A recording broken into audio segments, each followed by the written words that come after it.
Indian railways यानी भारतीय railway से आप क्या सीख सकते हैं अपने बिजनेस की ग्रोथ के लिए। MBA प्लस की ये ऑडियो क्लास आपके लिए बहुत ज्यादा क्रिटिकल और इंपॉर्टेंट है, तो एकदम एंड तक जरूर सुनिएगा और साथ में नोट्स भी बनाइए और साथ में इंश्योर कीजिए कि आप इसको शेयर भी करें। भाई ज्ञान का दान तो जितना ज्यादा हो उतना ही अच्छा होता है। जितने लाखों करोड़ों छोटे बिजनेस ओनर्स आपकी इस ज्ञान के दान के कारण सक्सेसफुल होंगे, भारत उतना ही आगे बढ़ेगा। तो आप इन्वेस्ट कीजिए भारत की ग्रोथ में, आप भी आगे बढ़ जाएंगे। शुरू करते हैं अब आज की ये क्लास।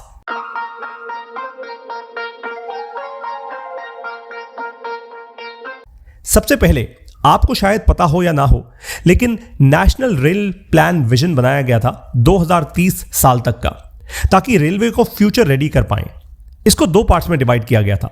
सबसे पहला टू इंक्रीज ऑपरेशनल कैपेसिटी और दूसरा था commercially policy initiatives to increase share of freight. अब सादी आसान हिंदी भाषा में समझाता हूं।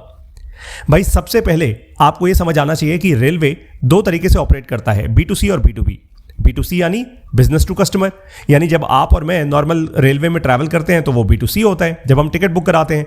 B2B यानी जब रेलवे का इस्तेमाल करते हैं दूसरे बिजनेसेस, फ्रेट यानी सामान एक जगह से दूसरी जगह भिजवाने के लिए, चाहे वो ई-कॉमर्स बिजनेसेस हो, चाहे बड़ी गाड़ियों की कंपनियां हो, भाई मुझे गाड़ियां एक जगह से दूसरी जगह भिजवानी है, चाहे पेट्रोलियम की आवाजाही हो, किसी भी प्रकार का ऐसा सामान, कोल हो, सीमेंट हो, किसी भी प्रकार का ऐसा सामान जो थोक में बड़ी वॉल्यूम्स में एक जगह से दूसरी जगह लेकर जाना है, सही समय पर पहुंचाना है, भाई रेलवे उसके लिए काम करता है। तो B2C और B2B ये दो पार्ट्स में डिवाइड हो गया। अब आपको यह बात समझनी है कि रेलवे जो इतना कॉम्प्लेक्स ऑपरेशन है, उसने कितनी आसानी से अपने आप को ये दो पार्ट्स में डिवाइड कर लिया कि भाई हम लार्जली दो काम करेंगे। सबसे पहले अपनी ऑपरेशनल कैपेसिटी को इंक्रीज करेंगे, यानी आज जिस प्रकार से हमारे ऑपरेशंस चलते हैं, जो आज हमारी कैपेसिटी है, हम ज्यादा डिमांड को केटर करने के लिए ये ऑपरेशनल कैपेसिटी इंक्रीज करेंगे। तो ये पहली लर्निंग हो गई आप लोगों के लिए कि अब आपको ये बात समझनी है कि चाहे आप सर्विसेज कंपनी हैं या फिर आप एक प्रोडक्ट कंपनी हैं, चाहे आप फैक्ट्री चलाते हैं या आप कंप्यूटर पर बैठ के काम करते हैं, आप अपनी ऑपरेशनल कैपेसिटी कम कॉस्ट में कैसे बढ़ा सकते हैं। क्योंकि ऐसा तो भाई कोई भी कर सकता है कि ज्यादा पैसा लगाया और ज्यादा ऑपरेशनल कैपेसिटी बना दी, लेकिन कॉस्ट कम करके ऑपरेशनल कैपेसिटी कैसे बनानी है, यह अब आपको सोचना होगा। मैं आपको इस बात पर मंथन करने पर मजबूर कर रहा हूं। आपको यह सोचना होगा कि मैं कम कॉस्ट में अपनी ऑपरेशनल कैपेसिटी ज्यादा कैसे करूंगा या करूंगी। बहुत क्रिटिकल है आपके लिए। नंबर 2, रेलवे ने कहा कि commercially policy initiatives to increase share of freight, यानी हम ऐसे क्या क्या इनिशिएटिव्स बनाएं जिसके कारण शेयर ऑफ फ्रेट यानी B2B, जहां से मुझे ज्यादा पैसा मिलता है, जहां से मेरा ज्यादा रेवेन्यू आता है, मेरा वो शेयर बढ़ जाए। भाई आप लोगों में से बहुत लोगों को शायद ना पता हो, लेकिन पिछले कुछ सालों में रेलवे का जो रेवेन्यू हुआ है, जो इंडियन रेलवेज का जो रेवेन्यू हुआ है, उसमें बहुत तेज बढ़ोतरी हुई है फ्रेट के कारण। इसका मतलब यह है कि ज्यादातर बिजनेसेस अब, ज्यादा से ज्यादा बिजनेसेस अब रेलवे का इस्तेमाल कर रहे हैं अपने सामान को एक जगह से दूसरी जगह भेजने के लिए। आप समझ रहे हैं इस बात को? ये कितना क्रिटिकल है। इससे ट्रस्ट क्रिएट होता है एक सिस्टम पे, एक मैसिव ऑपरेशन पे। और भारतीय रेलवे कोई छोटी मोटी चीज तो है नहीं। तो जब भारतीय रेल अपने आप को इस तरीके से एफिशिएंट कर सकता है, तो आप क्यों नहीं कर सकते? जरा सोचिए कि किस तरीके से आप अपने बिजनेस में B2B से ज्यादा रेवेन्यू ला सकते हैं। आप अपने ज्यादा रिसोर्सेज B2B बिजनेस करने में लगा सकते हैं। ऑफ कोर्स अगर आपका प्योरली एक B2C ब्रांड है या D2C ब्रांड है, तो फिर आपको यह सोचना होगा कि हम ज्यादा से ज्यादा कस्टमर्स को सर्व करने के लिए कम से कम कॉस्ट में हम ऐसे क्या पॉलिसी इनिशिएटिव्स लेकर आ सकते हैं जिससे कि हमारा रेवेन्यू बढ़े और कस्टमर पर ज्यादा जोर भी ना आए, यानी प्राइस भी ना हमें बढ़ाना पड़े। तो दो बड़ी चीजें आपने समझ ली। अब आप भी अपनी स्ट्रैटेजी को ऐसे दो लार्जर लेवल्स पे पहले तो डिवाइड कर दीजिए। अगर आपको अपना बिजनेस अच्छे से चलाना है तो सबसे पहले यह समझ जाइए कि स्ट्रैटेजी में 5, 10, 50 चीजें नहीं होनी चाहिए। मैसिव कॉम्प्लेक्स स्ट्रैटेजी को दो आसान से हेड्स में या दो आसान से ब्लॉक्स में डिवाइड कर दिया हमने। अब आपको मैं समझाने वाला हूं और आसान पॉइंट्स में कि क्या कर रहा है इंडियन रेलवेज और क्या करना चाहिए आपको। तो सबसे पहली चीज जो इंडियन रेलवेज ने की वो ये कि एवरेज स्पीड जो होती है फ्रेट ट्रेन्स की, वो बढ़ा दी गई है। यानी माल गाड़ियों की जो एवरेज स्पीड होती है ना, हम जनरली हिंदी में माल गाड़ी कहते हैं ना भाई। अब माल तो किसी भी प्रकार का हो सकता है, चाहे कोयला जा रहा हो, सीमेंट जा रहा हो, पानी जा रहा हो, या फिर गाड़ियां जा रही हो, ई कॉमर्स का माल जा रहा हो, कुछ भी हो। तो रेलवेज ने क्या किया, एवरेज स्पीड 50 किलोमीटर प्रति घंटे की रफ्तार तक पहुंचाने का अपना एक टारगेट ले लिया। क्या ये एवरेज स्पीड बढ़नी चाहिए मालगाड़ियों की? एवरेज स्पीड बढ़ेगी तो मालगाड़ियां जल्दी से जल्दी सामान को एक जगह से दूसरी जगह पहुंचा पाएंगी, और भाई जितना जल्दी पहुंचा पाएंगी उतना ही ज्यादा फायदा होगा कस्टमर का। मैं आपको MBA प्लस गुरुकुल की ऑडियो क्लासेस में क्या समझाता हूं, मैं यही कहता हूं ना आप सब लोगों को कि आप का धर्म और कर्म क्या है। भाई 3 चीजें हैं जो आपको अपने कस्टमर के लिए करनी है, या तो उनका समय बचाओ, या पैसा बचाओ, या पैसा बना के दो। अब रेलवे क्या कर रहे हैं, जल्दी सामान इधर से उधर पहुंचा के वो आपका समय बचा रहे हैं। भाई कम समय में आप ज्यादा पैसा बना पाएंगे, it's as simple as that. तो आपको भी यही करना है। अब इसके लिए रेलवे ने 3 बड़े कदम लिए हैं, better tracks end of course trains, यानी वैगन्स जो बन रहे हैं। वैगन का मतलब होता है जो रेलवे का डिब्बा होता है, जो इंजन होता है, वैगन जो है वो बेटर बन रहे हैं। ट्रैक्स और भी ज्यादा बेटर होते जा रहे हैं। बेटर ट्रेन ड्राइवर्स, जो ऑपरेटर्स हैं, जो ड्राइवर्स हैं, वो और भी अच्छे से ट्रेन किए जा रहे हैं। बेटर ICT इन्वेस्टमेंट हो रही है। ICT का मतलब होता है इंफॉर्मेशन एंड कम्युनिकेशन टेक्नोलॉजी, कि भाई एक ट्रेन एक जगह से दूसरी जगह गई तो क्या वो कनेक्टेड है, क्या उसको कोई ट्रैक कर पा रहा है, क्या हमें पता है भाई कितनी जल्दी माल पहुंच जाएगा, क्या हम अपने कस्टमर्स को, यानी अपने B2B कस्टमर्स को समय पे ये चीज़ बता पा रहे हैं, इंफॉर्मेशन दे पा रहे हैं। ऑलमोस्ट वैसे ही जैसे स्विगी और जोमेटो होता है, आप खाना ऑर्डर कराते हैं तो भाई आपके ऐप पे सब कुछ दिख रहा होता है ना। रेलवे भी उस लेवल ऑफ एफिशिएंसी पे जा रहा है। अब आपको यहां पे सीखना यह है कि आपको भी स्पीड ऑफ डिसीजन मेकिंग और एग्जीक्यूशन बढ़ानी है अपने बिजनेस के अंदर। मैंने 2 चीजें बोली हैं, डिसीजन मेकिंग की स्पीड और एग्जीक्यूशन की स्पीड। अभी आप कैसे बढ़ाएंगे, इसका एक क्लियर कट सा तरीका होता है जिसको कहते हैं प्रोजेक्ट मैनेजमेंट। अब मैं इस ऑडियो नोट के अंदर तो प्रोजेक्ट मैनेजमेंट आपको नहीं सिखा सकता, उसके लिए आपको MBA प्लस गुरुकुल की ऑडियो क्लासेस अटेंड करनी होगी। तो आप सबसे पहले एक काम कीजिए, MBA प्लस की ऐप डाउनलोड कर लीजिए। ऐप में आपको MBA प्लस स्कॉलरशिप का एक प्रोग्राम दिखेगा, आप वो प्रोग्राम ज्वाइन कर लीजिए। वहां पे आप सीखिए प्रोजेक्ट मैनेजमेंट क्या होता है। ये बहुत क्रिटिकल है बाय द वे। मैं आपको बता रहा हूं, बिना प्रोजेक्ट मैनेजमेंट किए आप अपनी कंपनी को स्केल वैसे भी नहीं कर सकते, इंपॉसिबल है।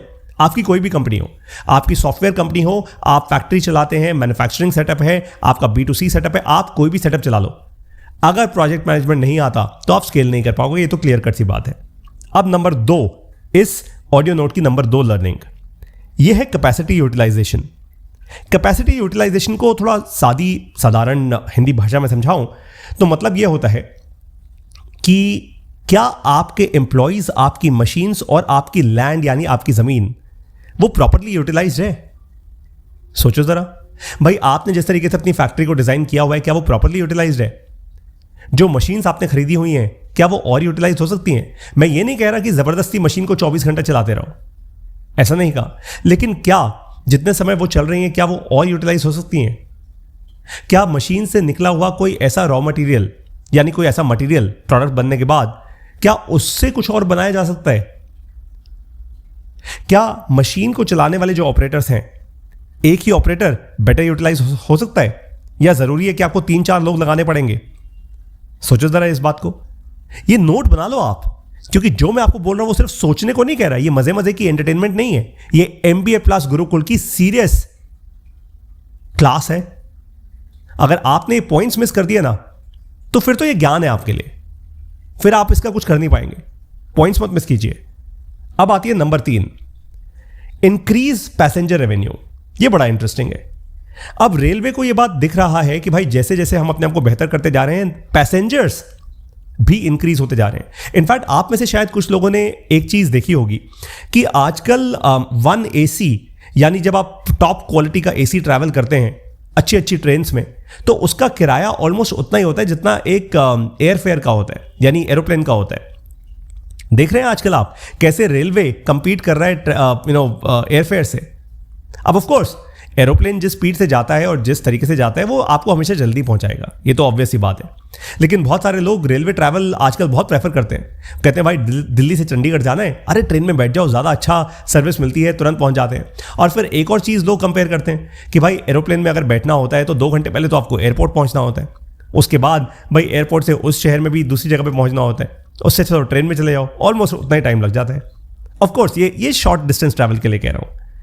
लेकिन रेलवेज ने क्या किया? रेलवेज ने दो बहुत इंपॉर्टेंट चीजें की हैं। वंदे भारत एक्सप्रेस लॉन्च कर दी और बहुत अच्छी सर्विसेज अपनी कर दी 1 AC और एग्जीक्यूटिव चेयर कार्स के लिए। अब आपको यहां पे यह सीखना है कि क्या आप नया और बेटर एक्सपीरियंस इनोवेशन करके क्रिएट कर पा रहे हैं अपने कस्टमर्स के लिए। पिछले 1 साल में या 2 साल में आपने ऐसी क्या इनोवेशन की है? ऐसा क्या नया एक्सपीरियंस क्रिएट किया अपने कस्टमर्स के लिए? बताओ। आपको पूछना चाहिए अपने आप से यह सवाल, ये बहुत क्रिटिकल है। ये कोई छोटा मोटा मैं टाइम पास सवाल नहीं पूछ रहा आपसे। अगर आप इनोवेट नहीं कर रहे हैं, अगर आप R&D में यानी रिसर्च एंड डेवलपमेंट में इन्वेस्ट नहीं कर रहे हैं, तो बहुत बड़ा चैलेंज है। क्योंकि अगर आप अभी इन्वेस्ट नहीं कर रहे हैं, आप उतना पीछे होते जा रहे हैं, उतना ही पीछे होते जा रहे हैं। आपको ये फील नहीं हो रहा, आने वाले सालों में फील हो जाएगा। सोचिए कि अब मैं कहां इनोवेशन में इन्वेस्ट करूं। और इनोवेशन में इन्वेस्ट करने का मतलब यह नहीं होता कि आपको करोड़ों रुपए की लैब्स लगानी होंगी। हां, यह जरूर है कि आपको कुछ रिसोर्सेज यानी पैसा और लोग इनोवेशन में लगाने होंगे। और इसका सबसे अच्छा तरीका बताऊं आपको कि कम से कम पैसा लगाए आप इनोवेशन कैसे कर सकते हो? जैसे हम MBA प्लस गुरुकुल में करते हैं, कम्युनिटी के कारण। आप कम्युनिटी को इकट्ठा करो, हैकाथॉन कराओ। मैं आपको इसका एक बड़ा इंटरेस्टिंग एग्जांपल देता हूं।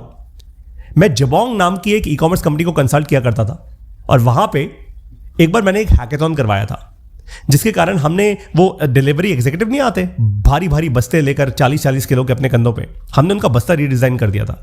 और इस पर जबोंग को बहुत सारे अखबारों ने कवर किया था इस न्यूज़ को, और जबोंग का 1 रुपया भी नहीं लगा था, क्योंकि ये सब कुछ हैकाथॉन के कारण हुआ था। तो कम्युनिटी को लेवरेज कीजिए। अब चौथी चीज जो कि रेलवेज ने, जो ऑफकोर्स उनके लिए बहुत क्रिटिकल है और आपके लिए भी इंपॉर्टेंट है, वो है अट्रैक्ट इन्वेस्टमेंट। रेलवेज में काफी सारी जगहों पे 100% FDI यानी फॉरेन डायरेक्ट इन्वेस्टमेंट आज अवेलेबल है, ओपन है। रेलवे ये कहता है कि भाई प्राइवेट इन्वेस्टमेंट आनी चाहिए एग्जिस्टिंग फैसिलिटीज को और बेहतर करने के लिए। अब आपसे मैं ये पूछ रहा हूं कि क्या आप अपने कस्टमर्स को अपना इन्वेस्टर बना सकते हैं? भाई जरूरी नहीं है कि आपको कोई वेंचर कैपिटल फंड आप में इन्वेस्ट करे, कोई हेज फंड आप में इन्वेस्ट करे, कोई बड़ा LP या VC आप में आके पैसा डाल दे। आप एक छोटा बिजनेस ओनर है, क्या आप अपने सबसे बड़े कस्टमर को अपना इन्वेस्टर बना सकते हैं? सोचो जरा। ये बहुत इंपॉर्टेंट पॉइंट बोल दिया मैंने। बहुत सारे बिजनेस ओनर से सोचते ही नहीं। हो सकता है आज मैं आपका कस्टमर हूं, क्या आप मुझे बोल सकते हैं, और हो सकता है मैं आपका सबसे बड़ा कस्टमर हूं, आप मुझे बोल सकते हैं पारितोष जी आप हमारा सबसे बड़ा कस्टमर हैं, आप क्यों नहीं इन्वेस्ट कर देते आज हमारी कंपनी में? अगर मैं आपका सबसे बड़ा कस्टमर हूं, मेरे लिए एकदम सटीक काम है आपकी कंपनी में इन्वेस्ट करना। मेरे लिए सबसे बढ़िया टैक्टिकल ग्रोथ मूव होगी ये। अब पांचवी और आखिरी चीज वो है फोरकास्ट। फोरकास्ट का मतलब होता है किसी भी चीज को पहले बता देना, राइट? ऑफ कोर्स ये हाथ देखकर आप किसी की जन्मपत्री देखकर फोरकास्ट नहीं कर रहे। यहां पे 2 इंपॉर्टेंट चीजें हैं रेलवेज के लिए।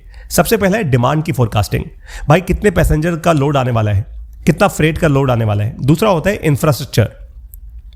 भैया अगर रेलवेज के ऊपर लोड आएगा तो उनको इंफ्रास्ट्रक्चर भी तो बनाना होगा ना, और रेलवे के आपको और ट्रेन्स इंट्रोड्यूस करनी होंगी, और ट्रैक्स बिछानी होंगी, और इलेक्ट्रिफिकेशन करनी होगी, राइट? और इतना आसान तो होता नहीं कि भाई ट्रैक्स का मन किया तो ट्रैक्स बिछा दी। भाई रेलवे को जाकर लैंड एक्वायर करनी पड़ती है, बहुत कुछ सारी और चीजें होती हैं। यही सारी चीजें अब आपको भी सोचनी है और करनी है अपने बिजनेस के अंदर। मैंने इस पूरे के पूरे MBA प्लस की ऑडियो क्लास के अंदर, इस ऑडियो एक्सपीरियंस के अंदर आपको 5 इंपॉर्टेंट पॉइंट्स बताए हैं। इससे और भी बहुत ज्यादा मैं सिखाता हूं MBA प्लस गुरुकुल की ऑडियो क्लासेस में, जो हमारी ऐप में होती हैं। जैसे ये ऑडियो क्लास आपको सुनाई दे रही है, ठीक वैसे ही ऑडियो क्लास हम अपनी ऐप में लेते हैं। एग्जैक्टली सेम एक्सपीरियंस होता है। अगर आपको यहां समझ आ गया तो आपको वहां पे भी समझ आ जाएगा। अब आपको क्या करना है, अगर अपना बिजनेस आगे लेकर जाना है, बिजनेस बढ़ाना है, हमारी कम्युनिटी ज्वाइन कीजिए, यानी MBA प्लस गुरुकुल ज्वाइन कीजिए। कैसे करेंगे आप ये? MBA प्लस की ऐप को डाउनलोड कीजिए। उस ऐप में आपको MBA प्लस स्कॉलरशिप नाम का एक प्रोग्राम दिखेगा जो पूरी लाइफ टाइम के लिए है। उसकी फीस दीजिए और तुरंत के तुरंत हमारी ऑडियो क्लासेस आपके लिए एक्टिवेट हो जाएंगी, और आपको हम अपने WhatsApp ग्रुप में ऐड कर लेंगे, ताकि आप हमारी बाकी सारी संगत से मिल पाओ, बाकी सारे बिजनेस ओनर से मिल पाओ और अपनी कम्युनिटी आगे बढ़ा पाओ। अब आपको मैं मिलूंगा और पढ़ाऊंगा MBA प्लस गुरुकुल की ऑडियो क्लासेस में। जय हिंद।